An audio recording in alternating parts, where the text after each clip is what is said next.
Friends, आज का topic है मार्जिनल यूटिलिटी एनालिसिस। इसमें हम एक ओवरव्यू के तौर पे ही इस पेज में अभी हम देखेंगे कि मार्जिनल यूटिलिटी क्या है और इसके बाद कौन कौन सी थ्योरीज आई। मार्जिनल यूटिलिटी की आलोचना होने के बाद भी आखिर हम क्यों मार्जिनल यूटिलिटी एनालिसिस को पढ़ते हैं। ठीक है, तो चलिए स्टार्ट करते हैं हम।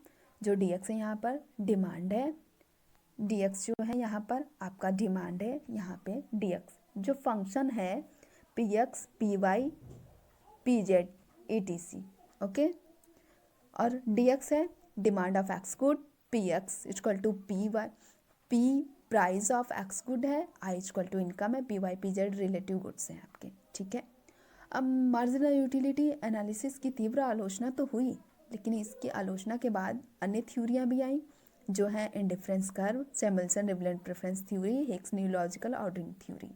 ठीक है, जैसे कि हम जानते हैं कि लॉ ऑफ डिमांड दिया है मार्शल ने, और मार्जिनल यूटिलिटी एनालिसिस थ्योरीज को हम इसलिए पढ़ते हैं क्योंकि यह वेलफेयर इकोनॉमिक्स का बेस है। तो चलिए देखते हैं premises of marginal utility analysis क्या है। कार्डिनल कॉन्सेप्ट है, दूसरा है मेजरेबल इन यूटिल्स, तीसरा यूटिल्स आर इंडिपेंडेंट, चौथा एडेटिव मीन्स कि विभिन्न वस्तुओं से प्राप्त तुष्टि गुण को जोड़कर क्रय की गई समस्त वस्तुओं के कुल तुष्टि गुण को प्राप्त किया जा सकता है। पांचवा consistency of the marginal utility of money, और 6 है आपका इंट्रोस्पेक्टिव मेथड है, जिसे मनोविश्लेषणात्मक विधि भी कहते हैं। ठीक है, तो चलते हैं देखते हैं कि आखिर प्राइजेस बढ़ने और घटने से उपभोक्ता के रियल इनकम और मीन्स की वास्तविक आय में क्या परिवर्तन होता है और मुद्रा से प्राप्त तुष्टि गुण में क्या चेंजेस होते हैं। ठीक है, तो जब वस्तु की कीमत घटती है तो उपभोक्ता की वास्तविक आय क्या होती है, बढ़ जाती है, और मुद्रा से प्राप्त तुष्टि गुण घट जाता है। जब वस्तु की कीमत बढ़ती है तो उपभोक्ता की वास्तविक आय कम हो जाती है और मुद्रा से प्राप्त तुष्टि गुण क्या होती है, बढ़ जाती है। मार्शल ने इसकी अपेक्षा की है। मार्जिनल यूटिलिटी के स्थिरता के कारण ही किसी वस्तु का जो MU कर्व ही उसका डिमांड कर्व बन जाता है।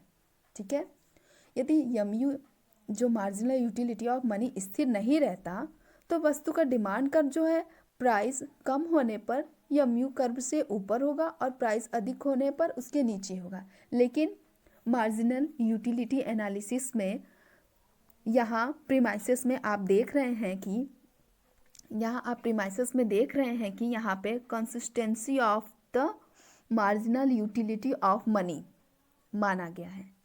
ठीक है, अब नेक्स्ट टॉपिक है law of diminishing marginal utility. आखिर ये थ्योरीज क्या है, जैसा कि हम नाम से ही जान रहे हैं, लॉ ऑफ डिमिनिशिंग ह्रासमान सीमांत उपयोगिता का नियम है। जब एक उपभोक्ता एक वस्तु की अधिक इकाइयों को प्राप्त करता है तो वस्तु की अतिरिक्त इकाइयों से प्राप्त तुष्टि गुण या अतिरिक्त संतुष्टि गुण गिरता जाता है। एक वस्तु के उपभोग में वृद्धि से सीमांत तुष्टि गुण में कमी आती है, कुल तुष्टि गुण में नहीं। ह्रासमान तुष्टि गुण नियम का अर्थ है कि कुल तुष्टि गुण में वृद्धि होती है परंतु घटती हुई दर से। ठीक है, इसको हम ग्राफ में देखेंगे, फिगर में देखेंगे। ठीक है, जीरो मार्जिनल यूटिलिटी, एक व्यक्ति को उस वस्तु की जितनी मात्रा की आवश्यकता थी वह उसे प्राप्त हो चुकी होती है तो उसे जीरो मार्जिनल यूटिलिटी कहते हैं। विभिन्न विशिष्ट आवश्यकताओं की संतुष्टि के लिए विभिन्न वस्तुएं पूर्ण प्रतिस्थापन नहीं है। और है मार्जिनल डिमिनिशिंग लॉ है, जो यूटिलिटी के कारण ही, इसी के कारण क्या होता है कि मांग वक्र की ढाल नीचे की ओर होती है। अब हम देखते हैं, ये टेबल है और इस टेबल में हम देखते हैं कि आखिर ये कैसे सब डिसाइड होता है। एक दिन में केले के उपभोग की मात्रा मीन्स कि यहाँ पे यूनिट्स उसके दे दिए हैं और ये टोटल यूटिलिटी आपके दे दिए हैं, और यहाँ पे ये आपका दे दिया है मार्जिनल यूटिलिटी है, जैसा कि आप देख रहे हैं इसमें 1 2 3 4 5 6 7 8 इसके यूनिट्स दे दिए हैं। जब हम एक यूनिट लेते हैं तो उस पर टोटल यूटिलिटी एक यूनिट से हमें मिलती है 12 और मार्जिनल यूटिलिटी यहाँ पे 12 होती है। लेकिन जब हम 2 यूनिट इसका यूज करते हैं तो ये 22 हो जाती है, टोटल यूटिलिटी 22 हो जाती है और लेकिन मार्जिनल यूटिलिटी इसका 10 हो जाता है, ठीक है। इसी तरह तीसरे यूनिट पे टोटल यूटिलिटी आपका हो जाएगा 30 और मार्जिनल यूटिलिटी आपका हो जाएगा 8, ठीक है।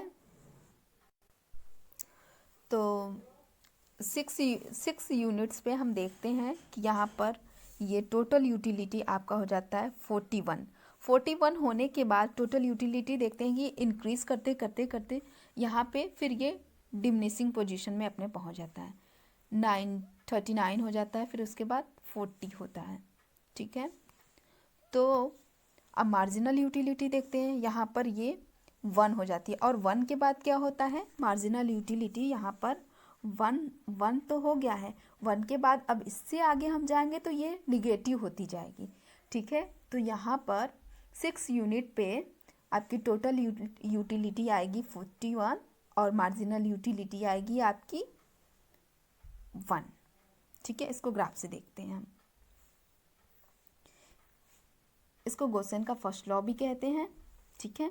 अब यहाँ पे देखते हैं एक्स एक्सेस पे आप यूनिट्स को लेते हैं, वाई एक्सेस पे टोटल यूटिलिटी को लेते हैं। जैसे जैसे ये ग्राफ इंक्रीज करता है, यहाँ देखिए जैसे जैसे आपका ग्राफ ये इंक्रीज करेगा, मीन्स कि ये बढ़ता जाता है, लेकिन एक पोजीशन ऐसी आती है कि फिर यहाँ से अब ये घटता जाता है, जो टोटल यूटिलिटी कर्व है घटता जाएगा। जैसा कि हम यहाँ ग्राफ में भी देखे हुए हैं कि टोटल यूटिलिटी आपकी बढ़ रही है, यहाँ से बढ़ते यहाँ से बढ़ रही है, फिर एक ऐसा पॉइंट आता है जहाँ से वो घटने लगती है, ठीक है। तो वही ग्राफ में भी यही शो कर रहा है। अब मार्जिनल यूटिलिटी को देखते हैं, मार्जिनल यूटिलिटी को वाई एक्सिस पे लेते हैं और इनके यूनिट्स को एक्स एक्सिस पे लेते हैं। तो मार्जिनल यूटिलिटी भी यहाँ पे बढ़ती है और 6 यूनिट्स पे आने के बाद 6 यूनिट्स के बाद ये क्या होती है, 6 यूनिट्स यहाँ पे 6 यूनिट्स के बाद ये क्या होती है, घटने लगती है, मीन्स के माइनस होने लगती है, ठीक है। अब देखते हैं कि हम आखिर इतने सारी चीज़ों को पढ़ क्यों रहे हैं, इसके इम्पोर्टेंस क्या है, इम्पोर्टेंस और यूज़ इसके देखते हैं। तो पैराडॉक्स ऑफ वैल्यू में इसका यूज होता है, जो फिजिकल पॉलिसी बनती है उसमें इनका यूज होता है, कंज्यूमर सरप्लस में यूज होता है, के यूजेस में है कि प्रोग्रेसिव टैक्स में यूज होते हैं। और जैसे जैसे मार्जिनल यूटिलिटी बढ़ती है प्राइस भी बढ़ती है, और अगर मार्जिनल यूटिलिटी कम होती है तो प्राइस भी कम होती है।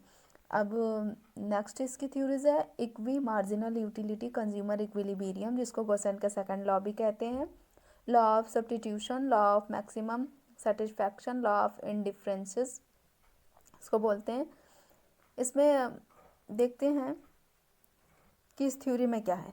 माना उपभोक्ता अपनी निश्चित आय को एक्स और वाई 2 वस्तुओं पर व्यय करना चाहता है, उसका व्यवहार प्रभावित होगा, पहला कि उसका व्यवहार प्रभावित होगा वस्तुओं से प्राप्त होने वाली सीमांत उपयोगिता तथा दूसरा वस्तुओं की कीमतों से प्रभावित होगा, ठीक है। तो देखते हैं, माना दोनों वस्तुओं की कीमतें उपभोक्ता के लिए निश्चित है, मीन्स कि उसकी इनकम उसके लिए फिक्स है, तो यमयू है इस दशा में बताता है कि उपभोक्ता अपनी मौद्रिक आय को विभिन्न वस्तुओं में इस प्रकार वितरित करता है कि प्रत्येक वस्तु पर व्यय किए गए अंतिम रुपए से प्राप्त तुष्टि गुण उसको समान हो।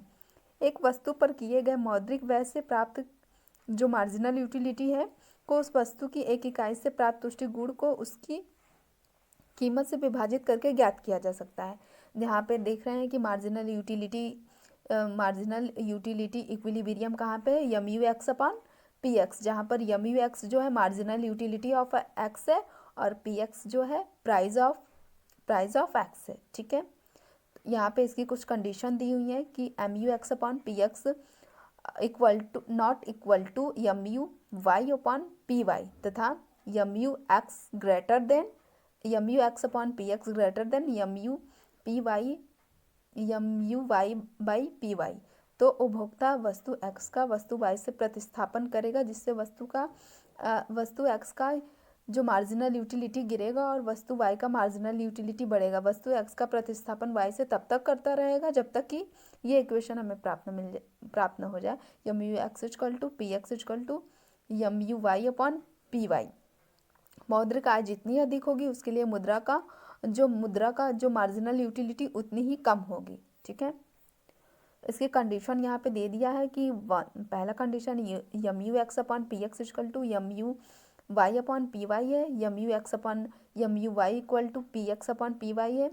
थर्ड है कि जब एक रुपये की एक वस्तु की यम जो मार्जिनल यूटिलिटी है 1 रुपये की बी वस्तु की मार्जिनल यूटिलिटी के बराबर होती है, बशर्ते कि क्या होना चाहिए कि उपभोक्ता की समस्त आय ए और बी दोनों वस्तुओं पर खर्च की जानी चाहिए। तो इसका एक इक्वेशन है यहाँ पर देखिए, P X into X plus P Y into Y equal to income.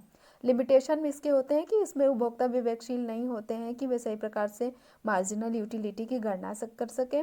Second है, आय व्यय करने में उपभोक्ता प्राय अपने हैबिट तथा फैशन जो है रीति रिवाज से प्रभावित होते हैं, मार्जिनल यूटिलिटी चाहे अधिक मिले या न मिले। मार्जिनल यूटिलिटी का कार्डिनल रूप में माप करना अत्यधिक कठिन है और अविभाज्य वस्तु इसका पालन नहीं कर सकते, जैसे कार्य और खाद्यान्न। ठीक है, अब हम देखेंगे derivation of the demand curve and the law of demand. Derivation of the demand curve and the law of demand. ठीक है, जो मार्जिनल यूटिलिटी से डिमांड कर्व कैसे निकलता है, तो हमने पढ़ा है ये डिमिनिशिंग मार्जिनल यूटिलिटी और इक्वी मार्जिनल यूटिलिटी। तो देखते हैं, पहले हम देखेंगे यहाँ पे जो मार्जिनल यूटिलिटी से देखेंगे कि डिमांड कर्व कैसे निकलेगा। मार्जिनल यूटिलिटी आपका एक्स एक्सिस पे प्राइस भी है, और वाई एक्सिस पे आपका मार्जिनल यूटिलिटी और प्राइस है, और एक्स एक्सिस पे क्वांटिटी है। तो 8 प्राइस पी इक्विलिब्रियम आपका ई है, 8 प्राइस पी आपका इक्विलिब्रियम यहाँ पे ई है, और यहाँ पे आपको जो क्वांटिटी मिल रही है वो 0Q1 मिल रही है। लेकिन जब प्राइस कम होती है तो इक्विलिब्रियम आपका आ जाता है ई डैश पे, और जहाँ पे आपको क्वांटिटी मिलती है OQ2, और ये है आपका मार्जिनल यूटिलिटी, ये है आपका मार्जिनल यूटिलिटी कर्व, जिसे हम डिमांड कर्व अभी ड्राइव करेंगे।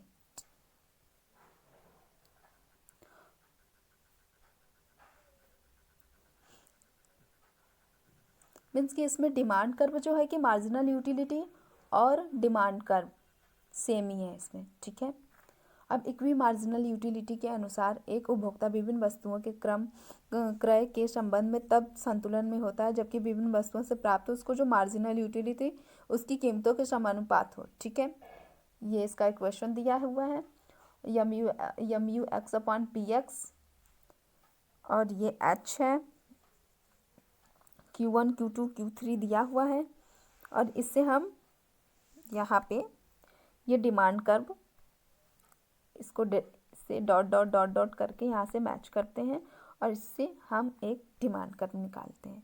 ठीक है, यहाँ एक्स एक्सिस पे वाई एक्सिस पे आपका प्राइस दिया है, और यहाँ पे एक्स एक्सिस पे आपकी क्वांटिटी दी हुई है। तो critical evaluation of marginal utility analysis, कि आखिर इसकी आलोचना क्यों हुई। पहला पॉइंट है आपका तुष्टि गुण की गणनावाचक मापनीयता अवास्तविक है। ठीक है, दूसरा स्वतंत्र तुष्टि गुणों की परिकल्पना असत्य है। तीसरा है मुद्रा के स्थिर यमयू की मान्यता तर्कसंगत नहीं है। मुद्रा के स्थिर सीमांत तुष्टि गुण की मान्यता के कारण मार्शल ने कीमत परिवर्तन के आय प्रभाव की उपेक्षा की है। ठीक है, और आपका चौथा है एक वस्तु की दशा को छोड़कर मार्शल का मांग प्रमेय प्रामाणिक रूप में व्युत्पन्न नहीं किया जा सकता है।